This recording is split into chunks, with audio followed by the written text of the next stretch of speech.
A little background on Candace Bushnell. At the age of 19, she moved to New York City, proceeding on adventures that would serve as inspiration for her popular column in the New York Observer. That column's name was Sex in the City. This, of course, beget her best selling book of the same title, which beget the blockbuster HBO series, which beget a cultural phenomenon that both reflected and influenced the way people dated at the turn of the 21st century. In the pre smartphone era, a bar encounter, mutual friends, or even a meet cute on the sidewalk could lead to your next Mr. or Ms. Big. Now, 20 years later, in the age of Tinder and social media, one couldn't help but wonder, is there still sex in the city? This book is described as autofiction, a combination of autobiography and fiction as Candace and her friends navigate cubbing and a new breed of bicycle boys, and in my favorite section, a $15,000 facial regimen. The men are there, of course, but as in her previous books, the female friendships that sustain us are always at the forefront, and their adventures were a delight to read. Tonight, Miss Bushnell will be in conversation with Barrie Hardymon, senior editor at NPR's Weekend Edition and frequent panelist for Pop Culture Happy Hour. And now, without further ado, please welcome Barrie Hardymon and Candace Bushnell.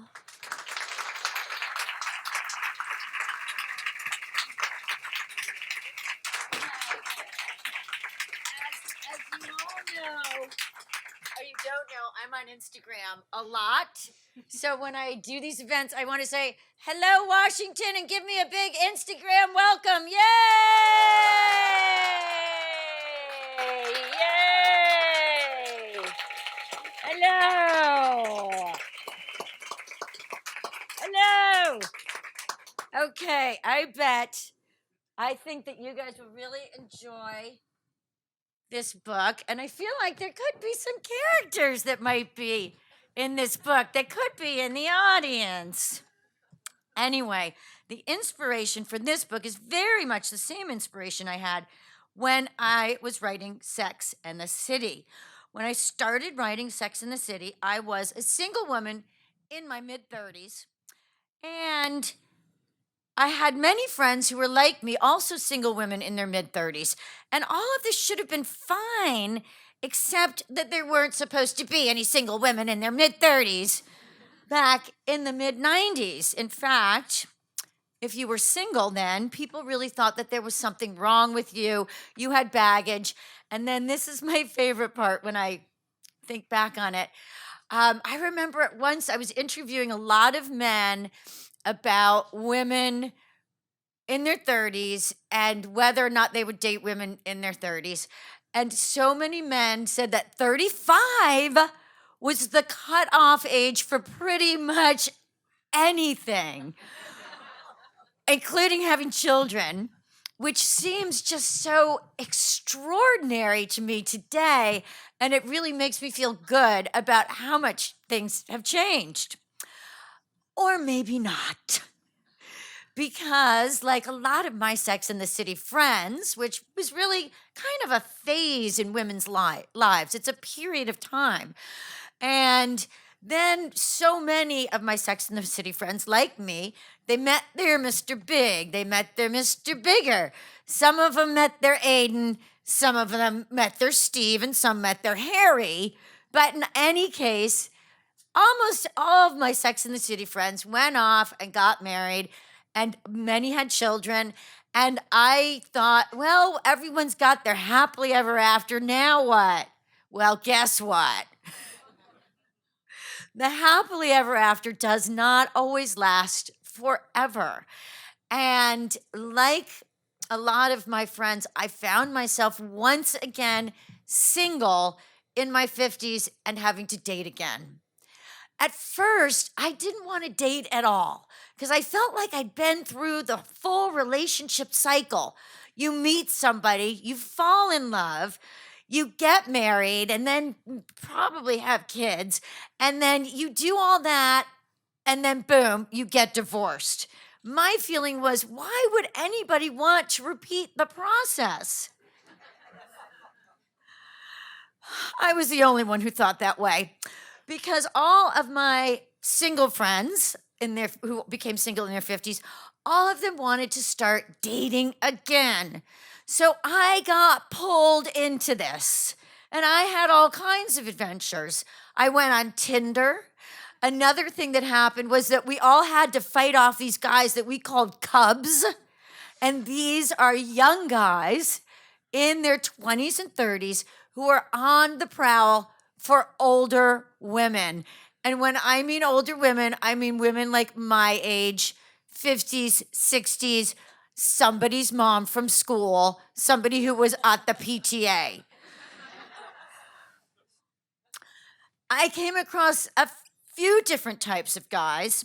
And one of the things, of course, that doesn't really change about middle-aged dating is that the men your age still want to go out with younger women. So what do we do? Well, this is what happened to me. He's as old as your father guy. The reality of midlife dating can cause some women to try to game the odds in their favor by playing the game, i.e., dating a man who is 15, 20, even 25 years older. Which means, given the fact that you're now middle aged yourself, a man who's 70, 75, 80? You wouldn't think there would be a large contingent of men living long enough around that age to be dating. But when you think about demographics and how so many of the boomers are now in their later years, it does make sense that there's a crop of 60, 70, and even 80-something men out there acting like they're 35. I encountered one of these men at a party given by a married couple in their early 60s. There were lots of 50-something single women like me, and 2 or 3 of these senior age players, or saps. These are older single men of means, meaning they have enough money to add it to their list of attributes and are often still employed in a lesser version of the high-powered career they once had.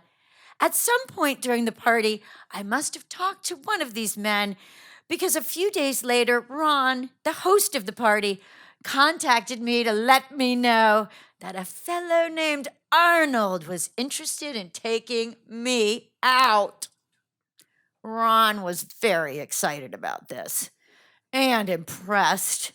He said Arnold was a big deal, and boy, he really admired the guy.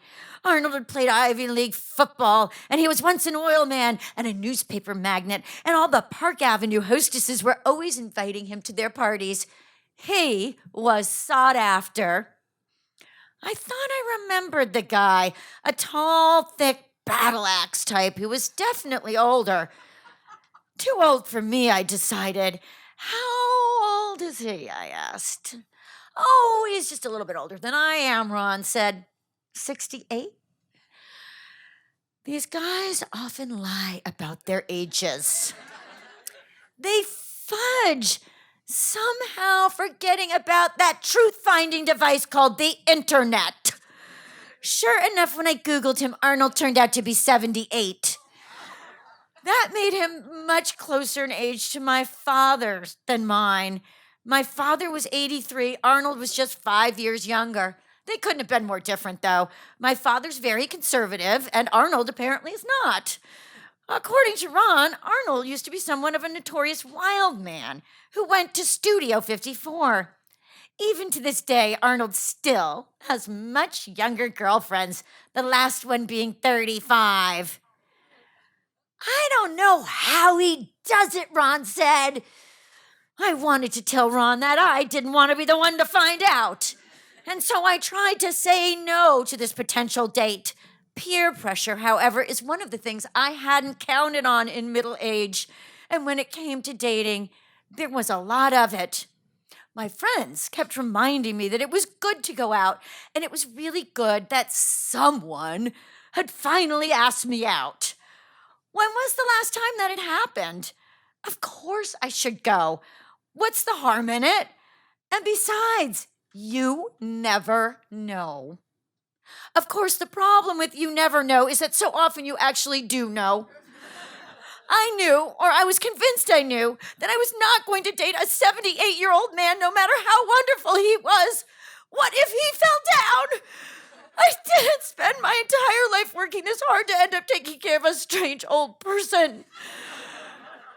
But every time I tried to explain this, I realized how ageist and judgy and anti-love hopeful I sounded. Because I didn't know, did I? I didn't know what was going to happen. What if I fell in love with him? In which case, his age wouldn't matter. Plus, I didn't want to be that woman. You know, that shallow creature who cares more about practicality than the blind illusions of love.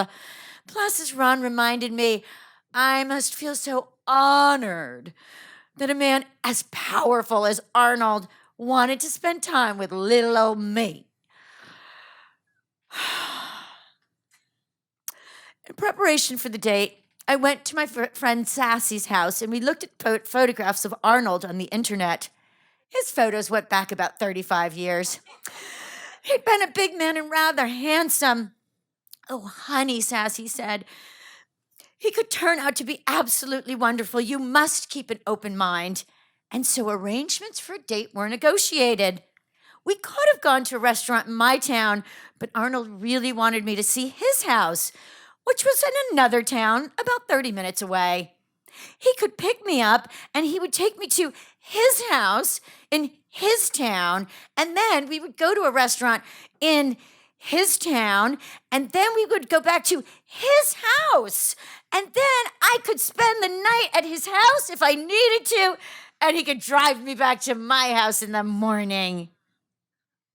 A sleepover with a 78-year-old man I didn't know? I don't think so. Thank you.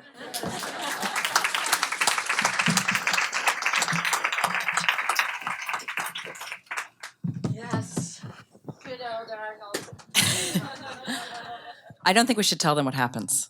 Oh. No, I don't think we should. No, I mean, that chapter to me was so, I really was writing it. I think I was writing that during the Me Too, when that was really at its peak. Yeah. And it was like, everyone's always saying these powerful men, they're so great, telling women you should be respectful to them. You should be honored that they want to be around you. And this is what happens. So it's interesting that you bring up Me Too, because because while it is never very explicitly, it does sort of hover over. There's a kind of realism to the way that women are treated in this book that is both sometimes filled with the the warmth and wonder of friendship, and sometimes very, very chilling. Yes, because that's life. Yes. I mean, yes. Life is like that. Yeah. And as women, we are under a lot of pressure at all times to say, oh, everything's fine. I'm going to be fine. And I find that's especially true of women who are, my generation, or as E. Jean Carroll said, and she's a little bit older than I am, but it's like we're kind of the keep quiet generation. Just keep your mouth shut.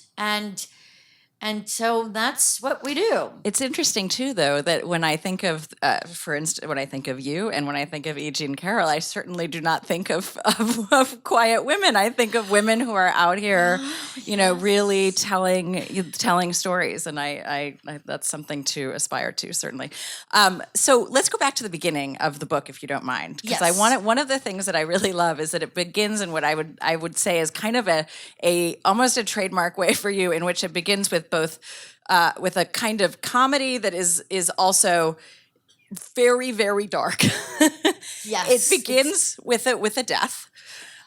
Yes, of my dog. Right. I will, yes. And not a huge spoiler. This is in no. maybe the first 10, 15 pages. So. yes, maybe it might be on the first page. Oh, okay. Yes. But, I part of that is, it's just as a writer or just, creating anything, it's like begin with something big. So, part of it's like, okay, and it's a big dog. And it was a big dog. And that is something that it happened to me in real life. Did it? Okay, this is where I was going to, Yeah, because so it is there a are novel. Yes, but there's a lot of autobiographical elements. And the fact is, when I started writing the book, there was a lot of material. And so for me, one of the questions was, what am I going to do with this material? My first instinct was there's a story about younger men and older women. And then one of the themes that's in this book is how older women don't have, if you get divorced, you really can end up being in a bad place financially. Destitute, yeah. So originally I came up with this idea for a TV series and it was going to star Brooke Shields, and she didn't really know it.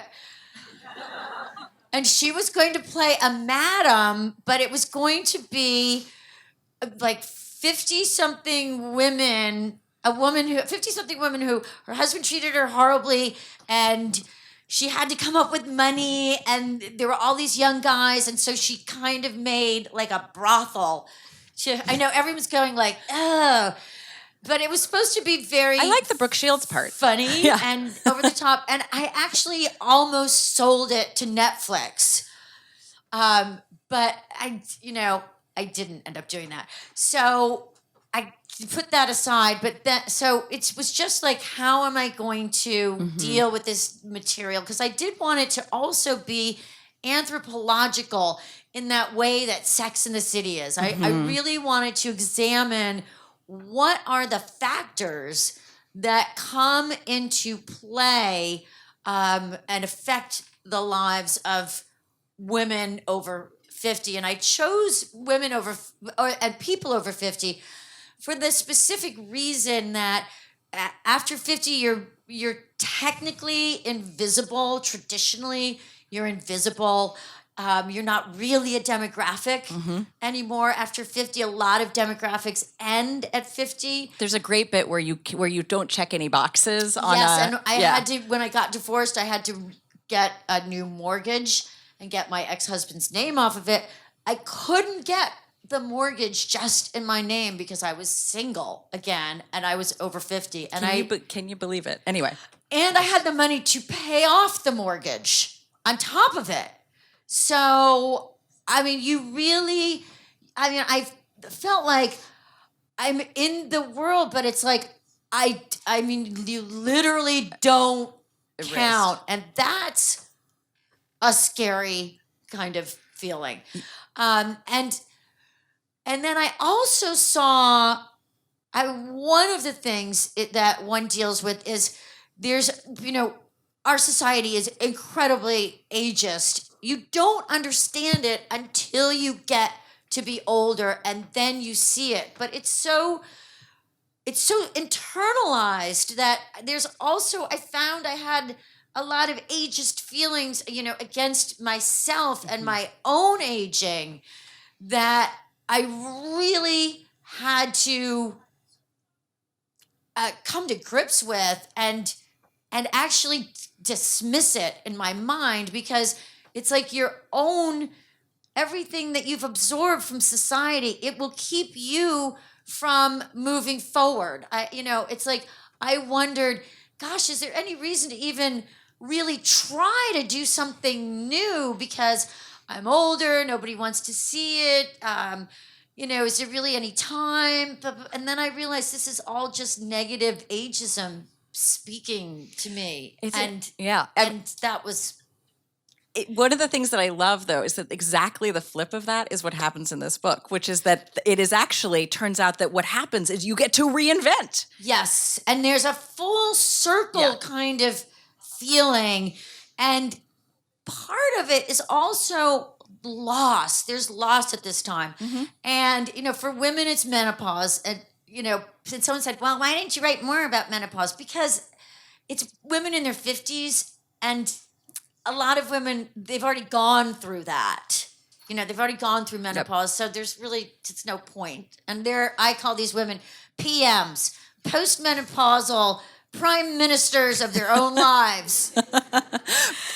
And there's children leaving the nest, and there's a feeling of, maybe a loss of youth. There can be a loss of career. And it's There's- happening to your friends too. And it happens to your Yeah. friends. And then there also can be the passing of a parent, Yes. which can send people on a trajectory that can even lead to divorce. So this is a time when a lot of life-changing events hit at once. And so it's about dealing with that and finding out how to move forward. And also this thing that I call middle-age madness. Yes, I was just gonna. Which yeah. is where you almost go full circle. And in some ways, you kind of feel like you're 12 again. And this is actually a real thing but we don't have an explanation for it in this country. But it's in, more, maybe more of like a yoga kind of thing, but where there is a desire for a renewed desire for speed and creativity. And that's why people take up biking and exercising and all of that kind of thing. You make middle-aged madness seem so awesome. I mean, and a little really terrifying. But I kind of, what I was also struck by is that the sort of the like midlife crisis, and I got a redhead and a Miata. I don't know what Miata, where it's probably better than a Miata. But where you got, it seems to have always been the province of men. Yes, The kind of like, exactly. I had the break, and now I have a full HBO series about my adventures. But this is about women, and I realized how little that had been interrogated. I had never seen a group, of women kind of going nuts and having a great time and sometimes not having a great time. And this, the real interrogation of that kind of, you're calling it madness, and I know, and it is, there are events in this book that are a little nutty and some that aren't, but there is a kind of, it was just it was great to see it on the page in a way that wasn't like Madame Bovary. You know what I mean? Like when women go crazy in books, a lot of times, like they end up dead, Exactly. Yes. It's not good for like Camille and all that. So, You know what I mean? So this was so wonderful. And I felt that I hadn't seen, there are men in this book, but the women are really the engine. And that is, I just loved the middle-aged madness. Oh, yes. And also, this is the other thing I wanted to, because there's so many great little things in the book. Like, there's no Candace Bushnell book that doesn't have a vocabulary that you assume that after I read it, I assumed all my friends could speak it. And they were like, what are you talking about, cubbing? But so I was like, well, you have to read it. But so another thing is that I think all of the different, the bicycle boys, all of these, there's a way in which the women are centered in all of these things, the cubbing. It's not about cougar was this thing that felt so predatory and so. Yes. You really, really nailed where that's coming from, Yes. Well, I really wanted to look at really some of the different sociological realities of the times that we live in and how that, and how that affects relationships and, and this group of for dating. And one of the things that I discovered was because of porn, there is a lot. I can see someone's in the audience like, no, porn, no. No, guys, it is. It's because of porn. I can co-sign on that. It's true, though. One of the most Googled porn terms in 2007 was the MILF, which is the sexy older mother woman. And, most kids or most boys, unfortunately, they're looking at porn at about 10. So 10, 12 years on, there we go. There's your 22-year-old who's after a 55-year-old. But was one of the realities was this, this change in how we view older women. And it used to be that if you were over a certain age, you absolutely, what is it? You could be 40 now. You're just not supposed to be sexy anymore. But that's one of the things that really that's no longer true. Well, it is anthropological in terms of the kinds of technology. It isn't just access to porn, but you also really do a really interesting interrogation of dating apps. Well, in particular, Tinder. Yes, I only went on one dating app, Tinder, because it's a hookup app and it's really supposed to be the worst one on the planet. And it sounded like it in your book. Yes, Yeah.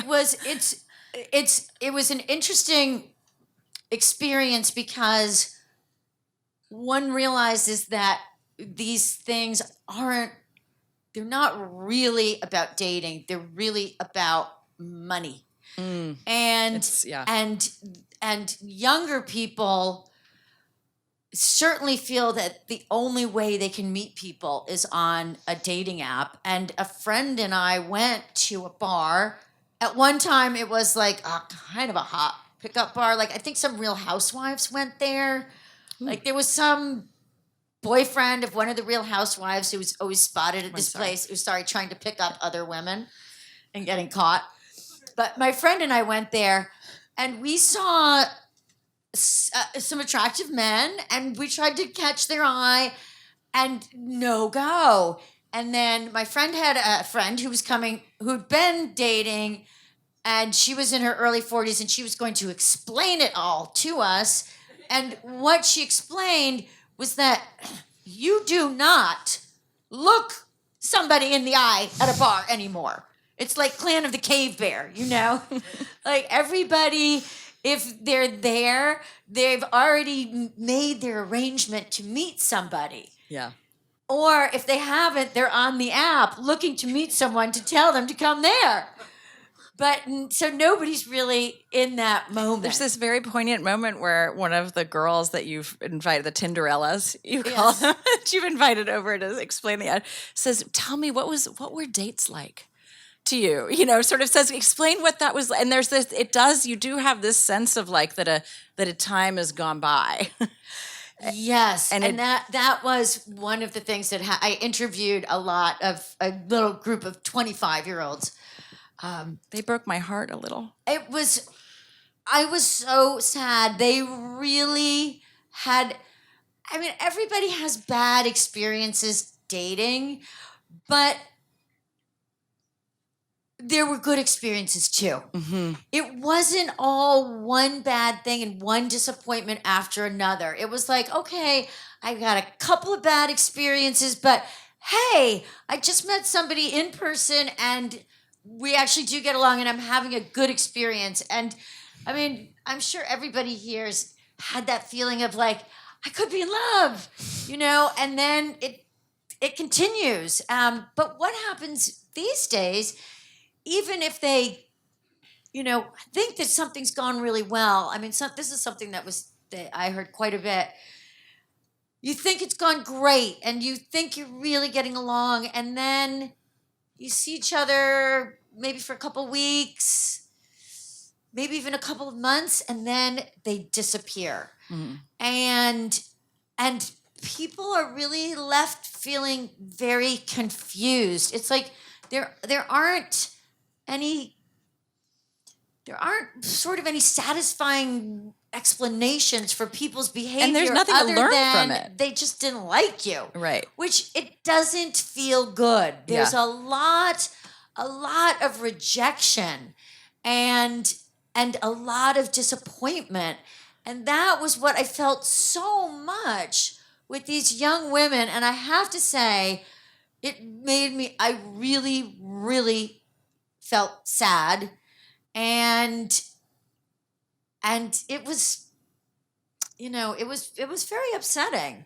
There's an emptiness in those stories. Yes, that you don't even learn anything from the bad experience. There's just an emptiness. And they felt like their pursuit of a relationship was very empty, and they had decided that they would not catch feelings. That, you have to date and have sex with somebody without having any feelings. And this one girl said, but I really like having feelings. When you have sex and you have feelings of love, it's so much better. And they were like, yeah, don't catch those feelings. Don't do it. Right. Don't do it, girl. So it was very confusing. It's almost like young people have talked themselves into a real quandary. Yeah. So I wonder then, because again, I think you're in general, one of the things I really love about your writing and about most of your stories, so you're actually kind of an optimist about love, I think, in some ways. I actually am, because one of the things that happened to me when I was writing this book, and I gathered a lot of stories, because as I was writing the book, I would go out and someone comes up to me and says, "Whoa, what are you working on now?" Expecting you to say, like, "Oh, nothing." Oh, I'm writing a book about the new middle age dating, and what happens to women and what happens to men, and everybody has a story. Mm-hmm. And one of the most common stories that I would hear this, "Oh God, have I got a story for you?" And I was like, "Try me," because I've heard all these stories a zillion times. I promise you, there's nothing new. And it's always about, people in their 60s, 70s, or maybe even 80.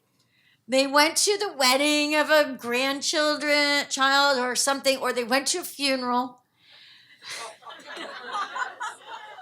It's and a they gathering met place. someone. And they are in love, and it turns out to be the love of their life. I mean, that was really kind of the most common story that I heard about older people, was that, they knew how to find love, and they could still find it. Connections are there. You Yes. can make connections. Yes. Even in a world that has less these Exactly. days. Yeah. So I wonder, I will ask you one more question, and then I know that I'm sure there are lots of people here that want to ask you questions. But one thing I am curious about, because there is I don't think you can read a review of your first book without the word frothy appearing. There's a kind of, it's a romp, that's fun. It's, and what I have loved about your books over the years is that they are, there's real depth to them. They're complex, and this one is particularly so. And there is also, and it's possible that I'm projecting because I live in DC in 2019, but there is a sense of anxiety in this Yes. book that is real, and it is the anxiety of being, it is financial anxiety, it is emotional anxiety, it is about healthcare. It's all of these things, and so I wonder how if that's something that I'm just projecting, or if that's a real thing that you are feeling too at this moment. It's a real thing that. I probably was feeling it a little more when I was writing it. I mean, actually, when I was writing the book, there were so many things. Like, when I was writing the book, my father passes away in the book, and he actually did pass away while I was writing the book. So that was hard. And I couldn't stop. I had to go on. And then the other thing that happened, which was kind of shocking, was a friend of mine took her life. And that was really, really hard. And I didn't know what to do, but I really felt it was my duty to tell the truth in this book. And there were times when it was so hard to write this book. I mean, I really was like, because I had like all these things were real things were happening. And I think, and I just kept feeling like it was really important. And also, my friend who took her own life was kind of emblematic of what can happen to women when they get to a certain age. She was very, very attractive, and she wasn't it, our society tells women, if you are very attractive, that this attractiveness is somehow worth money. It's a coin, it's something that you will exchange, and somehow you're going to end up with a house and a this and a that and blah, blah, blah. And she really was ending up with nothing. Mm-hmm. And she had real mental health issues, and that was also part of it. But I would talk to her, and I would just say, and she was somebody who I would always say, like, oh, she's my reader, because when I first met her, she hated my book Four Blondes, and she came up to me and she was like, I hated your book, and she's from Australia, and I was like, oh, that's interesting. And then I realized it was because she kind of was one of those characters, but a little bit. But I always said, if she likes it, then everyone will like it. And I would say, what do you want to read? And she would be like, I just want to read the truth. She would say, I'm just so tired of all this bullshit that everybody's saying about life, And she said, I just really, really want to read something that's the truth, babes. So I feel like this book is the truth. I think you did it justice. I do. Friends, who wants to ask you questions? If you'd like to line up at the... I can keep going, but if you have things, this is your moment to line up at the mic. It's right here. Nobody wants to get Come up. on, guys. You can talk about the city, not just sex. Okay, you know what? You don't have to go to the mic. You don't have to. You can just... You can just put your hand up. And then if you could just repeat the question if somebody talks. Yes, we'll do that. Hi. Thank you. This is come It's wonderful that you're here. It's really neat. So anyway, you said something about 12-year-old. I just turned 65. Tomorrow I go for Social Security appointment. But I just took 5 months and ran around Europe on the Eurail Pass. Yeah. So anyway, I feel 12 years old, or really 19. Yes. And okay, and this is a perfect example. And I think we would call you a super middle in my book. The super middles are people they're usually in their 60s after they go through the hell of their 50s. And they're just like rejuvenated, and they look younger and You look great. better looking than they did when they were in their 40s. So that's the super middle. Happy birthday. Everybody get out there and do stuff. Yes, exactly. And I do, and that really is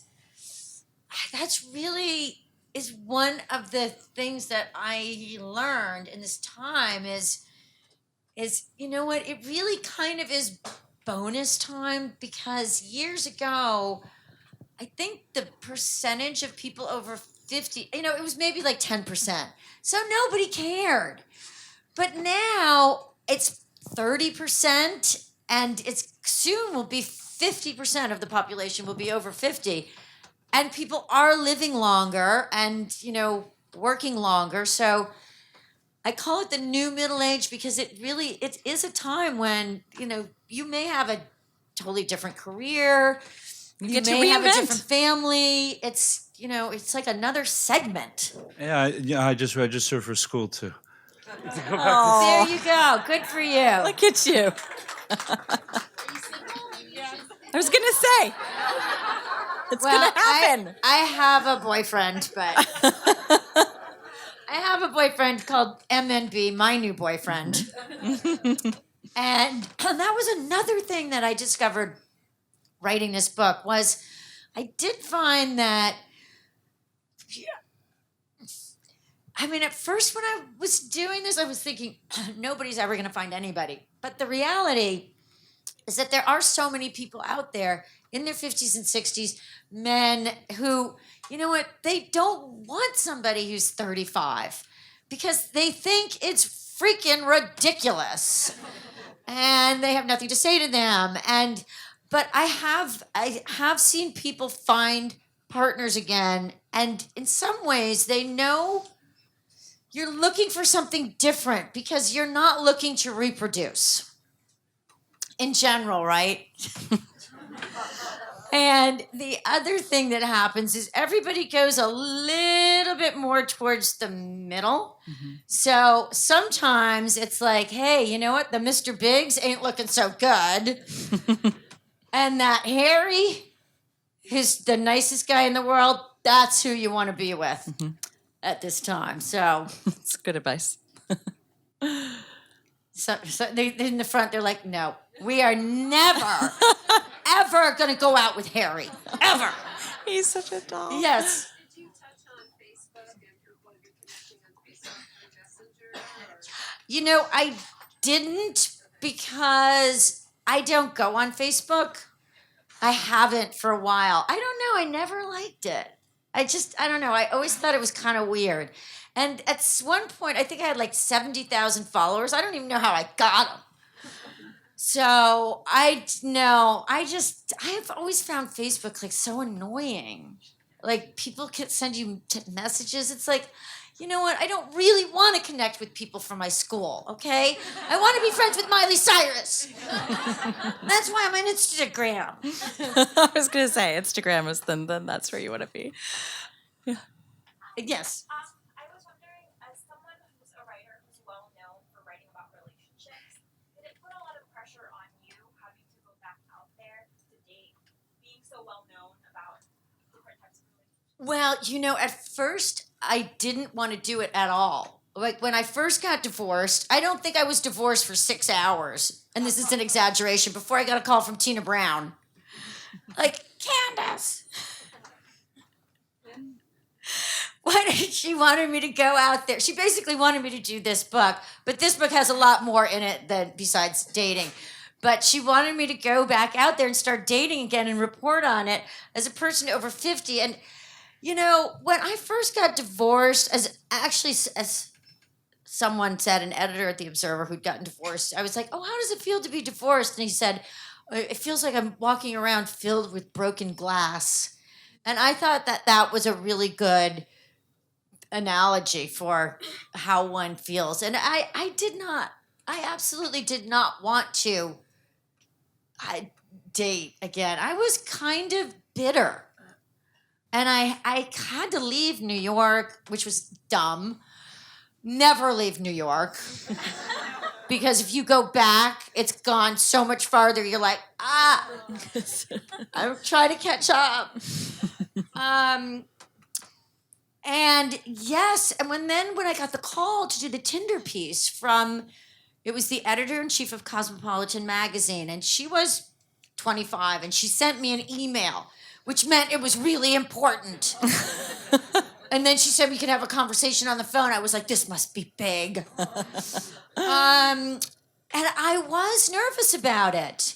And I had to go on Tinder. I had to use my real name. And I got a lot of responses from people saying, you know, are you the Candace Bushnell? And then I would say yes. And then they would write back, you're too good for this app.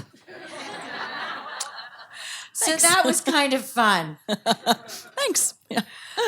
Yes, over here. Have you been pitching other TV series? I'm curious what your experience has been working in LA and the movie business. Oh, well, this has actually been bought by Paramount to be a TV series. And I did sell it very early on. I actually sold it, I think, in November. And I hadn't technically finished the book. But they were, you know, there really isn't a lot of stuff in this space. Mm-hmm. So we are going to be doing this. I've started working on it. We're incredibly excited about it. And there's just a lot of heartfelt, poignant, and also funny stuff in this world. And, you know, but then we have to go and find a streamer, which would be like, it used to be like when I did Lipstick Jungle and the Carrie Diaries, Lipstick Jungle was all NBC. It was like NBC Studio, they were making it, NBC Network, they were putting it on, they both weighed in. But now that doesn't happen. It's all kind of split up. So we do it, and then we do a pitch, and then we go to all of these different places. It sounds like Don't know yet. Well, they're going to be in their 50s. If I can get any of them to be in their 60s, that would be a triumph. There's such a hunger for this kind of storytelling on the screen. Am I right? I mean, like a real hunger. I mean, yeah. Yeah. So, but I don't know of any actresses. You know, by the time you get to the point where you're casting, you're just like, I'll be grateful for anybody.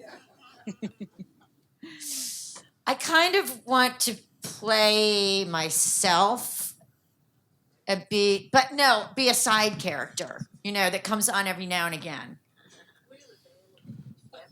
Okay, perfect. There were some people yes, off to the over left. here. So first and foremost, I just want to say thank you. I grew up watching, I read the book and I grew up watching Sex and the City and the Sex by Bible. I'm a gay man. So I'm really grateful to be here. Thank you for all the comments. My question is the following. Now I'm dating the older generation, so I'm like now, so I think that maybe your book will speak to me as well. I think it could. In terms of like the different characters that come into play. But aside from that, I think like you being here in DC, and I'm sitting next to a friend of mine who's like type A personality, like everybody else here, very positive, very opinionated, right, intelligent, and she's playing your bow and she like dragged you along. Know that it was macho, but turning my arm back. But what would be your advice, I suppose, from where you are today to a female in her early, between her mid-20s and early 30s, and then say, how do you still continue to have that? Okay, I mean, this is really what. Dating from the Sex and the City standpoint and with the realities that she's facing in terms of Well- what you name when it comes to her approach to the Yes. Well, You are I'm a going keeper. to say. Oh, okay. I think it Yeah. really comes down to what is advice to women in their 20s or 30s, and About how to be humane in how to the be in humane. a in And the that I right. don't know if I can Yeah. answer the humane part. I love that But location. my advice, and this is a lot of women in this room are not going to like this advice, but this is my advice. Work as hard as you can, get as much money as you can, get your own house, your own property, get your own life together, and do not for 1 second think that you are going to rely on a man. And it's like I hate to say that because we are still socialized that we're going to meet somebody, we're going to give up our careers, and we're going to be mothers. And the world that we live in today doesn't offer women any protections under that economic choice. Okay, so being married, having kids, pulling back from working, those are economic choices of how you are going to get money in this world. And what I see more and more is that you cannot rely on marriage or a man to be taking care of you in your later years. So that's my number one advice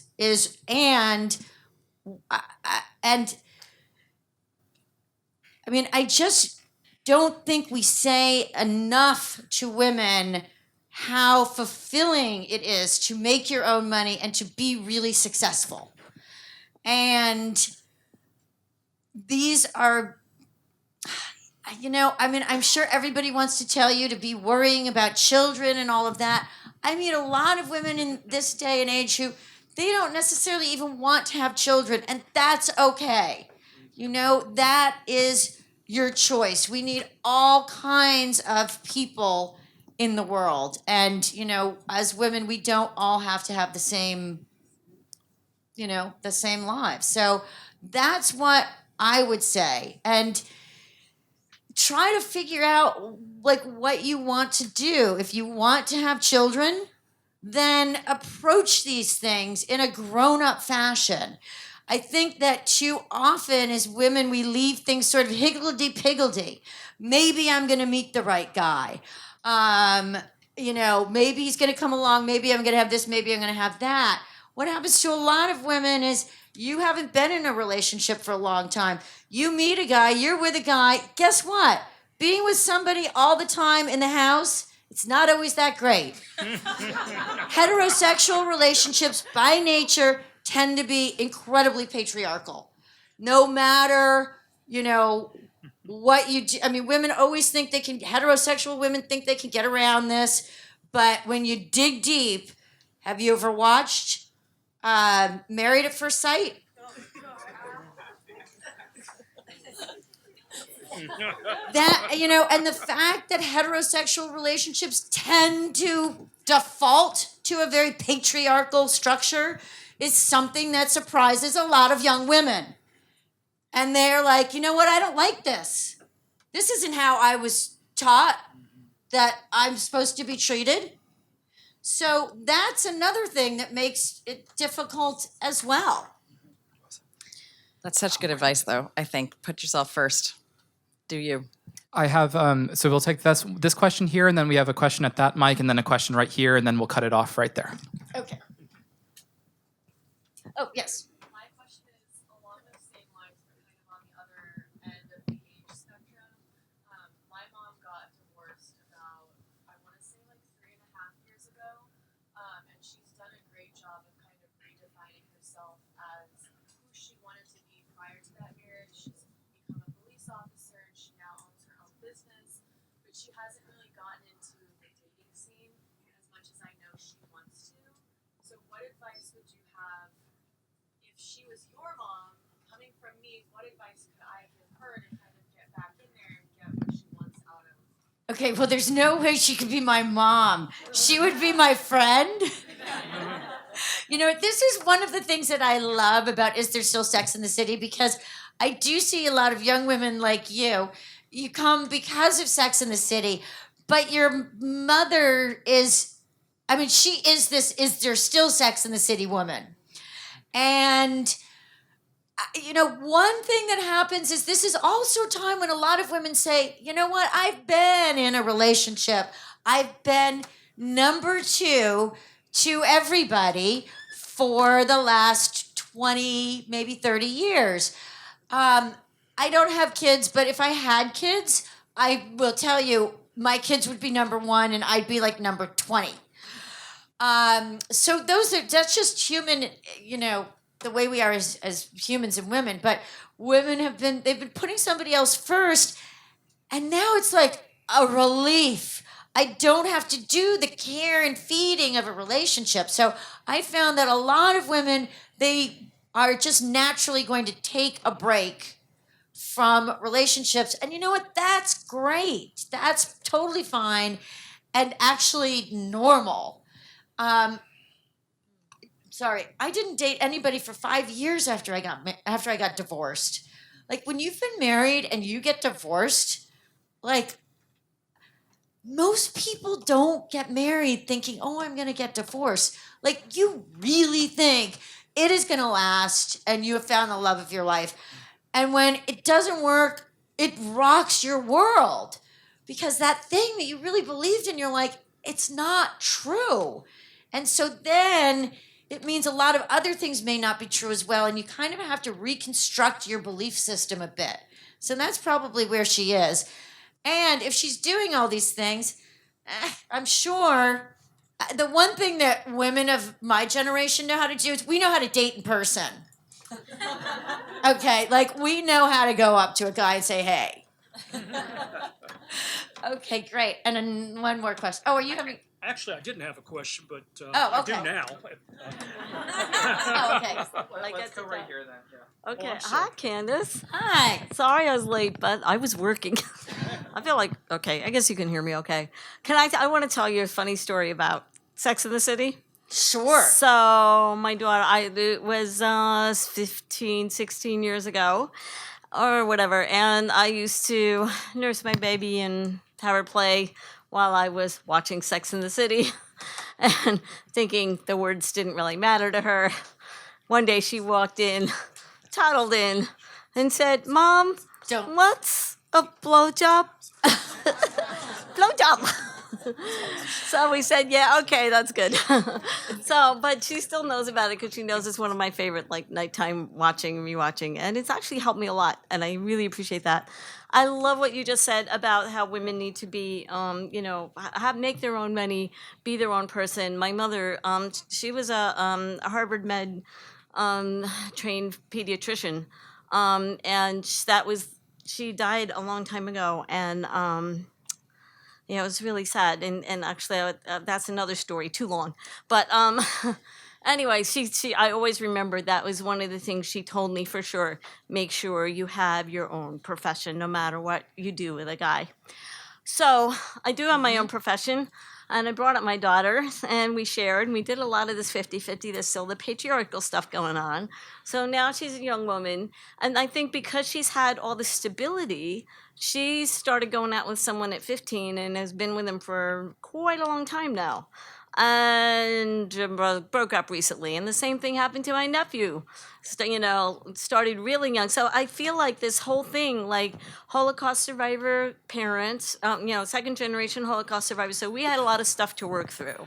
So I did not have stable childhood or adulthood until later on. We'll have to cut off there just for the interest of time.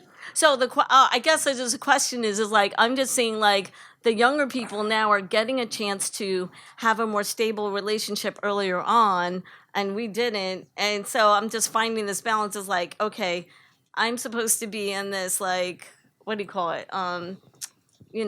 Empty nester kind of position that you're talking about. Empty nester, that's it. And yet at the same time, there's this, it's almost like a parallel kind of thing. She's breaking up, new thing happening. Yes, you know I'm what seeing that a lot. is? I think that's something that also happens. And this is something that I didn't explore that much, but it's still interesting to me. A mother and daughter who are dating at the same time. So, yes, that could happen. I think one more question. Just a quick one. This goes back, you were talking about some people that met someone they really liked at weddings and funerals. I have quite a few single, widowed and divorced lady friends in their 60s and 70s that are so frustrated trying to meet guys online, trying to meet guys in a social place, trying to meet a guy at an art gallery. Do you have any other recommendations for where these gals should meet guys? Other locations? at that age? I think that's another tricky thing about this time. And the reality is that